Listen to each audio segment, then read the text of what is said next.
बिस्मिल्लाहिर्रहमानिर्रहीम। अस्सलाम वालेकुम। 16 जून 2020 दिन है आज मंगल का। वीक का दूसरा ट्रेडिंग सेशन था। चेक करेंगे कि आज मार्केट ने कैसे परफॉर्म किया है। सेक्टर ओवरव्यू लेंगे, कौन से सेक्टर आज बुलिश के हैं, किस सेक्टर में आज मंदी देखी गई है। मार्केट मूवर्स की बात करेंगे, top 10 volume leaders, top 10 gainers और टॉप 10 लूजर्स जिनमें वॉल्यूम एटलीस्ट 50,000 से अबव का होगा। पोर्टफोलियो इन्वेस्टमेंट में फॉरेनर्स एंड लोकल्स की बाइंग सेलिंग को एक नजर देखेंगे। आज के रिजल्ट्स पे बात करेंगे। कल जो आने वाले इवेंट्स हैं, पे आउट जिनके कंपनीज के अवेलेबल है, बोर्ड मीटिंग जिनकी है, उस पे एक नजर देखेंगे और एंड पे टेक्निकल चार्ट पे सपोर्ट एंड रेजिस्टेंस को फाइंड आउट करेंगे। तो चलिए शुरू करते हैं आज की summary. Please subscribe my channel and press the bell icon for latest updates. Thank you.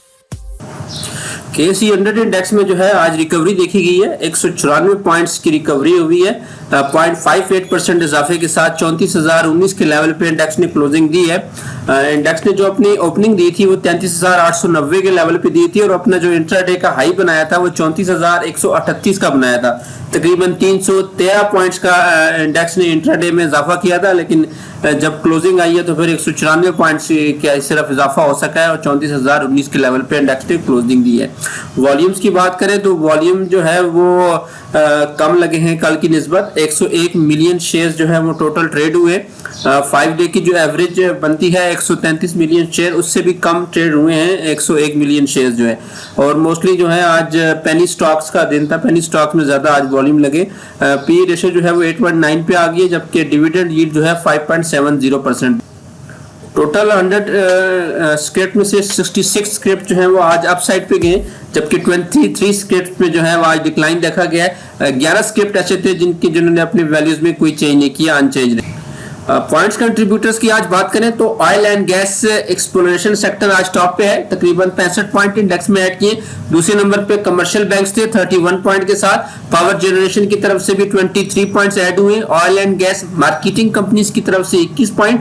Pharmaceuticals ने भी जो है आज 12 पॉइंट्स ऐड किए। टेक्नोलॉजी की तरफ से 12, जबकि टेक्सटाइल कंपोजिट ने 9 पॉइंट्स ऐड किए हैं। फ्लिप साइड पे आज food and personal care products जो है वो आज डाउन साइड पे गए थे, इंडेक्स से तकरीबन 9 पॉइंट निकाले। ऑटोमोबाइल असेंबलर ने भी 6 पॉइंट, जबकि सीमेंट्स की तरफ से भी 2 पॉइंट निकले हैं। कंपनीज की बात करें तो कंपनीज में सबसे ज्यादा पॉइंट जो है वो हब पावर कंपनी लिमिटेड ने ऐड किए हैं, इंडेक्स में तकरीबन 19 पॉइंट ऐड हुए। पाकिस्तान ऑयल फील्ड्स लिमिटेड दूसरी बड़ी कंपनी थी आज की, जिन्होंने 17 पॉइंट्स ऐड किए और DCL ने भी 17 पॉइंट ऐड किए हैं। पाकिस्तान पेट्रोलियम लिमिटेड की तरफ से 15, माड़ी पेट्रोलियम ने 14, PSO की तरफ से भी 14, जबकि एंग्रो कॉर्पोरेशन ने 12 पॉइंट्स ऐड किए हैं। फ्लिप साइड पे देखें तो फौजी फर्टिलाइजर कंपनी लिमिटेड की तरफ से 16 पॉइंट निकले हैं इंडेक्स ने। नेस्ले ने भी आज इंडेक्स को 14 पॉइंट ड्रैग किया है। IGI होल्डिंग लिमिटेड ने 12, जबकि बैंक अल्फला लिमिटेड की तरफ से भी 8 पॉइंट आज इंडेक्स से लूज हुए। सेक्टर्स की अगर बात करें तो रिफाइनरी सेक्टर आज का टॉप रहा है, 3.59% का आज इसमें इंक्रीज देखा गया है। दूसरे नंबर पे टेक्नोलॉजी एंड कम्युनिकेशन सेक्टर गया है 2.58% की इंक्रीज के साथ। लीजिंग कंपनीज भी 2.54% अप गई है। पेपर एंड बोर्ड सेक्टर में भी 2.38% की तेजी हुई है। ट्रांसपोर्ट सेक्टर में भी 1.98% का इजाफा हुआ है। गिलास सेक्टर में 1.71, ऑटोमोबाइल पार्ट्स एंड एक्सेसरीज में 1.68, शुगर एंड अलाइड इंडस्ट्रीज में 1.66%, मुदारबाज में भी 1.49%, जबकि oil and gas exploration companies में 1.37% का इजाफा हुआ है। फ्लिप साइड पे देखें तो सबसे ज्यादा जो आज डाउन गया है वो वुलन सेक्टर गया है 1.76%। Food and personal care products में भी 0.57% का डिक्लाइन देखा गया। इंश्योरेंस 0.49%, जबकि ऑटोमोबाइल असेंबलर जो है वो आज 0.25% आज डाउन गए हैं। अदर इंडेक्सेस की बात करें तो ऑल शेयर इंडेक्स में भी 150 पॉइंट्स का इजाफा हुआ है। 0.62% इजाफे के साथ 24,373 के लेवल पे इंडेक्स आज क्लोज हुआ है। 217 मिलियन शेयर्स आज टोटल ट्रेड हुए। KSE 30 इंडेक्स की बात करें तो उसमें भी 83 पॉइंट्स का इजाफा हुआ है। 0.57% इजाफे के साथ 14,746 के लेवल पे इंडेक्स क्लोज हुआ है और 45 मिलियन शेयर्स का इसमें भी काम हुआ है। मीजान के अगर 30 इंडेक्स की बात करें तो उसमें भी 459 पॉइंट का इजाफा देखा गया है। 0.88% इजाफे के साथ 54,098 के लेवल पे इंडेक्स क्लोज हुआ है। 59 मिलियन शेयर्स टोटल इसमें भी ट्रेड हुए। मीजान के अगर आल शेयर इंडेक्स की बात करें तो उसमें भी 146 पॉइंट का इजाफा हुआ है। 0.87% इंक्रीज के साथ 16,888 के लेवल पे इंडेक्स क्लोज हुआ है। 123 मिलियन शेयर्स का टोटल इसमें वॉल्यूम लगा है। जबकि अगर ETF में UBL की ETF की बात करें तो उसमें भी 21 पॉइंट का इजाफा हुआ है। 0.21% इजाफे के साथ 10,073 के लेवल पे इंडेक्स क्लोज हुआ है। 6 मिलियन शेयर्स इसमें भी ट्रेड हुए। NIT की ETF में 46 पॉइंट का इजाफा रिकॉर्ड किया गया। 0.61% इंक्रीज के साथ 7,736 के लेवल पे इंडेक्स क्लोज हुआ है।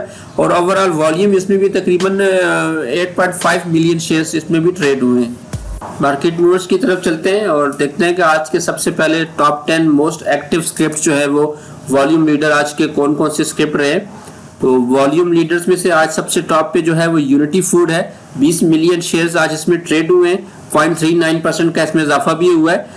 AGL में जो है वो 11 मिलियन वॉल्यूम लगे हैं और 18.82% का इसमें इजाफा हुआ है। TPL कॉर्पोरेशन में भी 8.06 मिलियन शेयर्स आज लगे हैं, ट्रेड हुए हैं। 24% इसमें इजाफा देखा गया है। लोटे केमिकल में 8.02 मिलियन का वॉल्यूम लगा है। हम नेटवर्क में भी 7.87 मिलियन शेयर्स का आज कारोबार हुआ है। 2.90% इसमें इंक्रीज भी देखा गया है। हेस्कोल पेट्रोलियम में 6.57 मिलियन के वॉल्यूम लगे, 1.02% का इसमें इजाफा हुआ है। गनी ऑटोमोबाइल इंडस्ट्रीज लिमिटेड में भी 6.45 मिलियन शेयर्स आज ट्रेड हुए, 1.91% इसमें डिक्रीज देखा गया। एसगार्ड 9 लिमिटेड में 6.16 मिलियन का वॉल्यूम लगा है, 0.79% इजाफा भी हुआ है। पाकिस्तान रिफाइनरी लिमिटेड के जो राइट्स हैं वो आज भी नेगेटिव क्लोज हुए हैं, 1.56% डाउन गए। 5.98 मिलियन वॉल्यूम के शेयर इसमें भी लगे। सरले में भी आज काफी वॉल्यूम गया है, 5.55 मिलियन और 2.43% इसमें इजाफा भी देखा गया है। आज के जो टॉप 10 गेनर्स हैं उनमें सबसे पहले जो है वो कॉलोनी टेक्सटाइल मिल्स लिमिटेड है, 29.23% का इसमें इजाफा हुआ है। TPL कॉर्पोरेशन में भी 24.57%, क्वाइस फूड लिमिटेड में 24.33% का इजाफा हुआ है। AGL में 18.82% का इजाफा देखा गया है। बलूचिस्तान ग्लास लिमिटेड में भी 16.40% का इजाफा हुआ है। TPLP में भी 16.12% आज ओवरऑल इंक्रीज देखा गया है। यूसुफ वीविंग्स में 13.95%, पेस लिमिटेड में 13.08%, ICIBL में 12.50%, जबकि SSML में भी 11.46% का इजाफा हुआ है। तो आज ओवरऑल टॉप 10 जो गेनर्स हैं वो तकरीबन सारे ही पेनी स्टॉक रहे। लूजर्स की अगर बात करें टॉप 10 लूजर्स की तो उसमें सबसे पहले पाक मुदारबा है, 14.87% इसमें डिक्लाइन देखा गया। रेडको टेक्सटाइल में भी 11.23% का डिक्लाइन हुआ है। IGIHL में 7.50%, PMI में 7.37%, फ्लाइंग सीमेंट में 4.57%, वेव्स में 2.40%, गनी ग्लोबल्स ग्लास लिमिटेड में 2.11%, प्रीमा में 2.05%, केल में 1.91%, जबकि रोशन पैकेजेस लिमिटेड में 1.63% का डिक्लाइन हुआ है। वॉल्यूम्स की बात करें तो लूजर्स में से सबसे ज्यादा वॉल्यूम्स गेल में लगे हैं, 6.45 मिलियन, जबकि दूसरे नंबर पे फ्लाइंग सीमेंट था, 0.72 मिलियन शेयर इसमें आज ट्रेड हुए हैं। तो ये मूवर्स थे। कल के जो इवेंट्स हैं उस पर चेक करते हैं।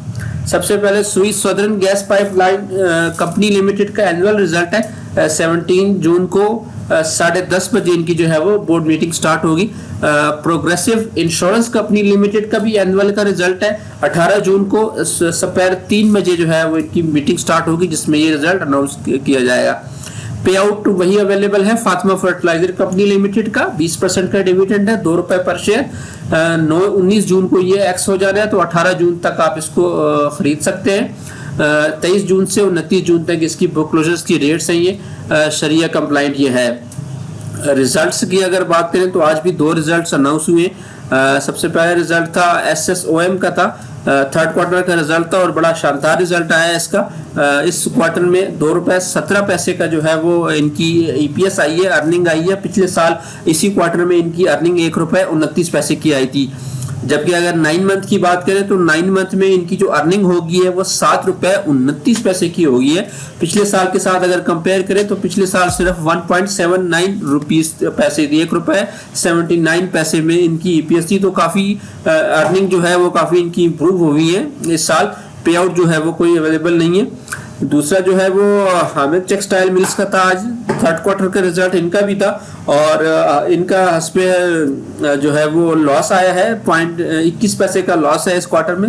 पिछले क्वार्टर में भी इनका लॉस था 20 पैसे का, जबकि अगर 9 मंथ की बात करें तो इनका टोटल लॉस 93 पैसे का हो गया है। पिछले साल भी ये 94 पैसे लॉस पे थी, तो पे आउट जो ज़ाहिर सी बात है कोई नहीं है। पोर्टफोलियो इन्वेस्टमेंट पे चलते हैं और फार्नर्स जो है वो आज फिर सेलिंग पे ही थे। 1.57 मिलियन यूएस डॉलर की नेट सेलिंग की है। कल इन्होंने बाइंग इंटरेस्ट शो किया था लेकिन आज इसको कंटिन्यू नहीं रख पाए और आज सेलिंग की है। 4.54 मिलियन यूएस डॉलर की ग्रॉस बाइंग की है, जबकि 6.11 मिलियन यूएस डॉलर की ग्रॉस सेलिंग हुई है, जो कि नेट सेलिंग बनती है 1.57 मिलियन यूएस डॉलर की। फॉरेन कॉर्पोरेट्स की बात करें तो 1.39 मिलियंस की बाइंग की है, जबकि 3.56 मिलियंस की सेलिंग की है, जो कि नेट सेलिंग इनकी बनती है 2.17 मिलियंस जो है। ओवरसीज पाकिस्तानीज ने 3.14 मिलियंस बाय की हैं। 2.54 मिलियन यूएस डॉलर की सेलिंग हुई है, जो कि नेट बाइंग बनती है 0.61 मिलियन यूएस डॉलर। तो ओवरसीज पाकिस्तानीज जो है वो आज बाइंग पे था। लोकल्स की बात करें तो लोकल्स में से इंडिविजुअल सबसे टॉप बायर है आज का, 2.84 मिलियन यूएस डॉलर की नेट बाइंग की है। दूसरे नंबर पे कंपनीज रही है 0.26 मिलियन यूएस डॉलर के साथ। बैंक सब लीग डीएफआई ने भी 0.15 मिलियंस की बाइंग की है। एनबीएफसी ने 0.08 मिलियंस की बाइंग की है। सेलिंग की बात करें तो इंश्योरेंस कंपनीज ने सबसे ज्यादा सेल किया है आज 0.98 मिलियन यूएस डॉलर का। दूसरे नंबर पे म्यूचुअल फंड रहे हैं 0.48 मिलियंस के साथ। अदर ऑर्गेनाइजेशन की तरफ से भी सेलिंग देखी गई है 0.25 मिलियन, जबकि ब्रोकर्स और प्रॉपर्टी ट्रेडिंग की तरफ से भी जो है वो 0.05 मिलियन यूएस डॉलर की सेलिंग हुई है। तो फॉरेनर्स को चेक कर लेते हैं कि फॉरेनर्स ने जो है वो किन सेक्टर में सबसे ज्यादा सेलिंग की है। तो जैसे कि आप देख रहे हैं फॉरेनर्स की तरफ से सबसे ज्यादा सेलिंग जो हुई है वो बैंकिंग सेक्टर में हुई है, फर्टिलाइजर सेक्टर में हुई है 0.66 मिलियन यूएस डॉलर की। दूसरे नंबर पे बैंकिंग सेक्टर रहा है 0.63 मिलियंस के साथ। ईएनपी में 0.38 मिलियंस की सेलिंग है, जबकि अदर सेक्टर में 0.09 मिलियन यूएस डॉलर की सेलिंग की है। बाइंग की बात करें तो सीमेंट्स में 0.10 मिलियन की बाइंग की है, ओएमसी में 0.05, पावर में 0.05, टेक्नोलॉजी में 0.01, जबकि टेक्सटाइल में भी 0.01 मिलियंस की बाइंग की है। तो फॉरेनर्स जो थे वो आज banks, fertiliser and ENP sector में सेलिंग पे थे। सीमेंट्स, पावर एंड ओएमसी में उन्होंने आज बाइंग शो की है। आज के जो लोकल्स की तरफ से सबसे बड़े बायर थे आज के इंडिविजुअल रहे। 2.84 मिलियन यूएस डॉलर की नेट बाइंग की गई है। तो इंडिविजुअल को भी चेक कर लेते हैं। इंडिविजुअल ने आज ओवरऑल तकरीबन हर सेक्टर में ही बाइंग की है। सबसे ज्यादा जो बाइंग हुई है वो अदर सेक्टर में हुई है 0.75 बिलियन यूएस डॉलर की। उसके बाद फर्टिलाइजर सेक्टर में दूसरी बड़ी बाइंग है 0.51 बिलियन यूएस डॉलर की। टेक्सटाइल में भी 0.09 मिलियंस की बाइंग की है। टेक्नोलॉजी में 0.71 मिलियंस की, पावर में 0.17, ओएमसी में 0.07, ईएनपी में 0.29, बैंक्स में 0.30, जबकि सीमेंट्स में भी 0.01 मिलियन यूएस डॉलर की बाइंग है। तो इंडिविजुअल वैसे तो हर सेक्टर में बायर थे, लेकिन ज्यादा बाइंग उनकी fertiliser, technology and other sector में देखने में आई है। जो अगले बायर थे आज के लोकल में वो कंपनीज रही है। 0.26 मिलियन यूएस डॉलर की नेट बाइंग की है कंपनीज ने भी। तो कंपनीज को भी चेक कर लेते हैं। कंपनीज की तरफ से जो सबसे ज्यादा बाइंग देखी गई है वो टेक्नोलॉजी सेक्टर में देखी गई है 0.18 मिलियन यूएस डॉलर की। उसके बाद बैंकिंग सेक्टर में 0.15 मिलियन यूएस डॉलर की बाइंग हुई है। ओएमसी में 0.07, पावर में 0.02, टेक्सटाइल में 0.04, ईएनपी में 0.03, फर्टिलाइजर में 0.03, जबकि सीमेंट्स में भी 0.06 मिलियन यूएस डॉलर की बाइंग की है कंपनीज ने। जबकि सेलिंग जो है वो अदर सेक्टर में की है 0.32 मिलियन यूएस डॉलर की। तो कंपनीज जो है वो OMC, banking and technology sector में आज बाइंग साइड पे थी। अदर सेक्टर में उन्होंने आज सेलिंग की है। आज के जो नेट सेलर रहे हैं इंडिविजुअल की तरफ से वो इंश्योरेंस कंपनीज रहे हैं। 0.98 मिलियन यूएस डॉलर की नेट सेलिंग की है इंश्योरेंस ने। तो इंश्योरेंस को भी चेक कर लेते हैं। इंश्योरेंस की तरफ से सबसे ज्यादा सेलिंग जो हुई है वो अदर सेक्टर में ही हुई है। 1.54 मिलियन यूएस डॉलर की नेट सेलिंग की है। बाकी सेक्टर्स में बाइंग की है थोड़ी सी। सीमेंट्स में 0.05 मिलियंस की बाइंग है। बैंकिंग सेक्टर में 0.03 मिलियंस, फर्टिलाइजर में 0.18 मिलियंस, ईएनपी में 0.25, ओएमसी में 0.02, जबकि पावर में 0.03 मिलियन यूएस डॉलर की नेट बाइंग है। तो इंश्योरेंस जो है वो ईएनपी, फर्टिलाइजर एंड सीमेंट्स में आज बाइंग साइड पे थे। अदर सेक्टर में उनकी तरफ से आज सेलिंग देखी गई है। म्यूचुअल फंड आज के दूसरे बड़े सेलर थे लोकल्स की तरफ से 0.48 मिलियन यूएस डॉलर की नेट सेलिंग हुई है, म्यूचुअल फंड ने की है। तो म्यूचुअल फंड ने जो सबसे ज़्यादा सेलिंग की है वो की है आपके ओएमसी सेक्टर में की है 0.22 मिलियन यूएस डॉलर की। उसके बाद सीमेंट सेक्टर है 0.19 मिलियन यूएस डॉलर के साथ, ईएनपी में भी 0.14 मिलियन यूएस डॉलर की सेलिंग की है, बैंक्स में 0.04, पावर में 0.01, टेक्नोलॉजी में 0.02, जबकि टेक्सटाइल में 0.06 मिलियन यूएस डॉलर की सेलिंग है। बाइंग की बात करें तो फर्टिलाइजर में बाइंग की है म्यूचुअल फंड ने 0.14 मिलियन यूएस डॉलर की, अदर सेक्टर में भी 0.07 मिलियन यूएस डॉलर की बाइंग की है। तो म्यूचुअल फंड जो थे वो आज फर्टिलाइजर एंड अदर सेक्टर में बाइंग साइड पे थे। ईएनपी, ओएमसी एंड सीमेंट्स में उनकी तरफ से आज सेलिंग देखी गई है। तो ये आज का डेटा था। तो ये केसी 100 का ये डेली का चार्ट है और कल जो है वो इंडेक्स ने एक बड़ी ग्रीन सी बुलिश रेड कैंडल बनाई थी, बेरिश कैंडल बनी थी और अपनी जो ट्रेंड लाइन है इसको उसके नीचे ही ओपन हुई थी। तो ज़बरदस्त जो है वो कुछ 700-800 पॉइंट की डिक्लाइन देखा गया था। तो आज जो है वो इंडेक्स ने अपनी जो पहली सपोर्ट है 33,800 की जो सपोर्ट थी उसके ऊपर इसने सपोर्ट ली है और उससे ऊपर क्लोजिंग दी है, तकरीबन 34,019 के लेवल पे इंडेक्स ने क्लोजिंग दी है। तो इंडेक्स की जो पहली सपोर्ट थी वो यही 33,800 थी और वहीं से इंडेक्स ने सपोर्ट ली है। अगली जो अगला जो सपोर्ट लेवल है वो 33,500 का लेवल है। जबकि रेजिस्टेंस की बात करें तो रेजिस्टेंस जो है वो पहली रेजिस्टेंस जो है ये हॉरिजॉन्टल साइड पे वो 34,200 का लेवल बनता है, जबकि दूसरी रेजिस्टेंस जो है वो 34,500 का लेवल बनेगा इंडेक्स के लिए। 34,800 जो है वो थर्ड रेजिस्टेंस होगी हॉरिजॉन्टल साइड पे। जबकि अगर उस पे करें मूविंग एवरेजेस की बात करें तो EMA 50 जो है वो उस पे इंडेक्स ने करंटली सपोर्ट ली है, 34,007 की वैल्यू बनती है, उसके ऊपर इंडेक्स ने क्लोजिंग दी है। उसके आगे EMA 20 जो है वो अनदर रेजिस्टेंस होगी, 34,200 का जो लेवल है वहां पे इंडेक्स को जो है EMA 20 की रेजिस्टेंस है। EMA 100 जो है वो ऊपर के लेवल पे है 34,700 और जो EMA 200 है वो 34,000 तकरीबन 35,000 के लेवल पे है, वो ऊपर के जो लेवल है रेजिस्टेंस के वहां पे उसको पड़ेगी। तो ये सपोर्ट एंड रेजिस्टेंस होंगी कल की। इतना बड़ा कैंडल बना है यहाँ पे मार्केट जो है वो 2-3 दिन जो है वो हाल्ट कर सकती है। अगर उसने फर्दर नीचे भी जाना है तो यहाँ पे 1-2 दिन जो है वो इसी रेंज में तकरीबन 34,300-400 की रेंज में जो है वो इंडेक्स हाल्ट कर सकती है।